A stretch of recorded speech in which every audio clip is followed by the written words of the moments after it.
Hello, I'm Princess Serena, not Princess Serena, and today, as some of you may be able to tell by my shirt, I'm going to show you my non-Disney pin collection, because usually I wear a Disney-inspired shirt, and I have some Mario pins, so I wanted to show off this shirt, but I also have some very punny pins, so it's kind of a two for this shirt because it says, "This is how we roll." Like they're playing Mario Kart. Of course they're rolling.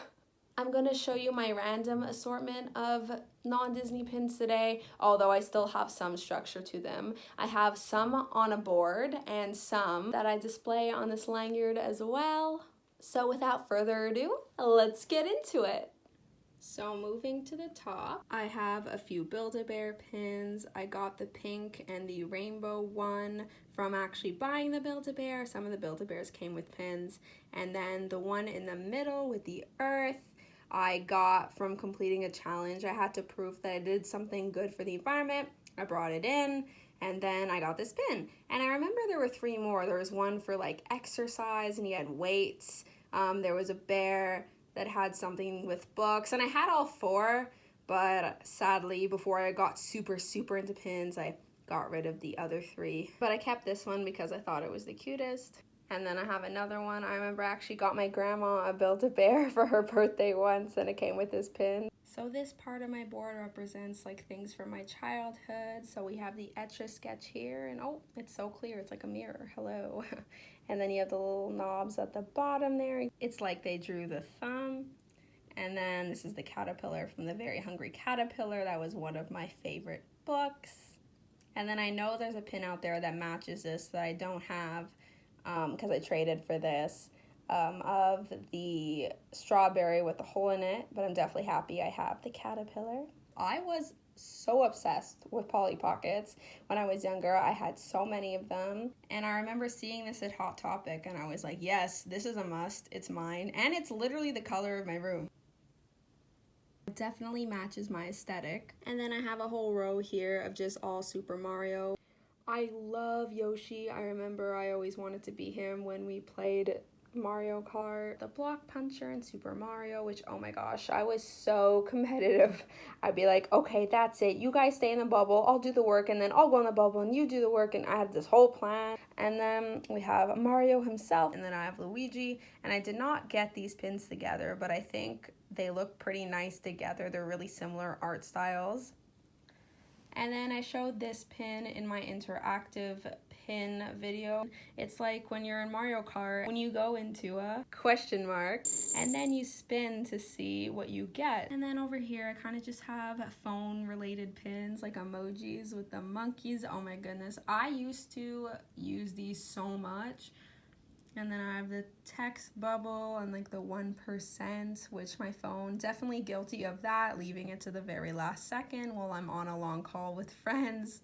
These are just really tiny, cute pins. My grandma got me this one. It's actually my birthstone because I'm born in November. This is such a random pin, like ice cream and Uber, but I traded for it, and it's so tiny, and it's kind of funny. I have a story attached. There's a Dairy Queen that's like a half an hour walk from here. It just started pouring rain, and I was with my grandpa, and he's like, I am not walking back. We are Ubering back. We literally got an Uber for like a 1-minute drive.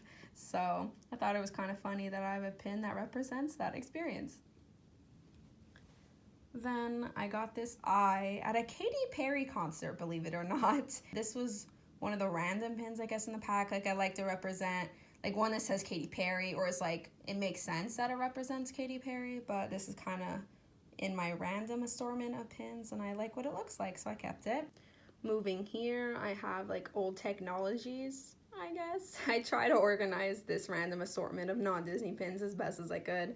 So we have Pac-Man, which I love, and it's so cool. Like, if you look, you can see the detail of the game, like, in the console. And I actually had the joystick in my house, and then you could play it on your TV, and it's like you're playing at an arcade. And then this is one of the dinosaur white computers, and then a Game Boy, and then a Polaroid camera, which, I mean, even though it is old, I mean, they're in style now, so, like, to us, it's kind of like a newer thing if we didn't grow up with the real old Polaroids, but I thought it looked cute with these pins. a VHS pin, which I grew up on so many Disney VHSs. I had like 2 stacks. You could still put tapes in cars when I was like 5, 6. And I remember in my kindergarten class and music class, like they all gave us a tape. So I am a true 90s kid. McDonald's can be a very exquisite experience, you know? I just think this pin is so funny. And then stepping out for McDonald's, and it's like Ronald McDonald shoes. That's a pretty fun pun. So if you didn't know, Buns is an app. It's active in other cities as well, but it derived from Toronto, and it's like a trading app. I traded for a lot of these non-Disney pins within this app, and you could trade whatever and get whatever, and it's like really cool. It's funny, most people are like more active in the summer, but the only sports I do are in the winter. I ski and I skate. I'm an amateur skier, but I'd like to say I'm a pretty good skater. Little 3D glasses. Similar to the eye for Katy Perry, this came with a Selena Gomez pin pack, and it came with a butterfly. I thought it was pretty, so I kept it. I either got this at Box Lunch or Hot Topic, and then a 4-leaf clover, and then the rest are Disney pins. They just don't fit within my collections.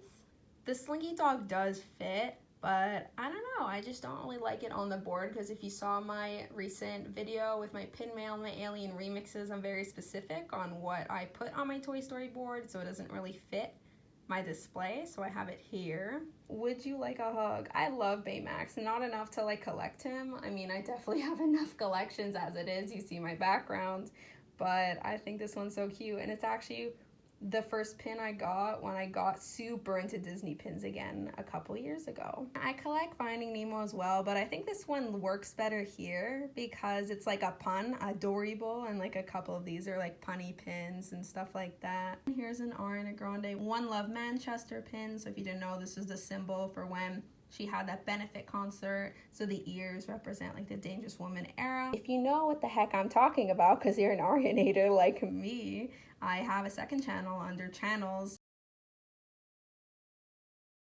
So that's this little board I made, which again, just like the board with my Pixar alphabet, this wasn't a cork board to begin with. I got a frame at the dollar store, and then I cut cork for this one because it wasn't the exact size, because this is a smaller board. So I was initially going to put these pins on the same board as the other ones, but clearly they did not fit. So I wanted to take some pins that kind of went together. So what I did is I took pins that had like puns on them or just feel good pins. So on the left side, I have pins like stellar, rare, like things that, you know, are like self-confidence or self-worth. They're like cute. I believe I got this at Indigo with a pin pack. This, along with some other pins I got on this lanyard, I traded on that app I was telling you about. And this one you can display either way, love yourself or love myself. You're a gem. There's lots of puns to come on this one. And then this is one of my favorites. It's actually designed from someone in Montreal, which I'm from there, which is cool. You got this, what are you waiting for? And then I forgot to show you this fantasy pin when I made that video on my fantasy pins, but it says it's kind of fun to do the impossible. It's the same quote that's on the 2019 Wisdom Collection banner, which I have to display some of my smaller collections. And then the right side of this lanyard, I have to display kind of like the personality, the puns, the sassy pins. So, oh whale, because it sounds like, oh well, I'm a catch. I find this one so funny. It has a dangle element for the butterfly. I feel like this whole side is just like, ba-dum-tsh. That's how you describe this. So, salty, salt, like you're sassy, but it's like on salt, and it's super sparkly, and the color is prettier in person on this one. This one's so funny. Shit happens, and it's on toilet paper. Bullshit remover. This is absolutely perfect. Like, I definitely love to have a bullshit remover in my life. This is literally my personality. If you're not genuine, if I'm not feeling it, like, goodbye. And then I used the Disney pin lanyard to display my non-Disney pins, because it doesn't scream Disney with the stars. Like, I feel like it really helps the pins pop on it. Then to match the theme of all the puns to Pinfinity and beyond. So that's it for my non-Disney pin collection for today. I definitely have bigger and more specific non-Disney pin collections to show you in the future, like the one behind me, because that's the one I showed you today in comparison. And I would love to know your favorite pin that I showed you today, and if you collect any non-Disney pins. Thanks for watching, and if you haven't already, please subscribe for more pin content from me. And as always, take care of yourselves and have a magical day. Bye!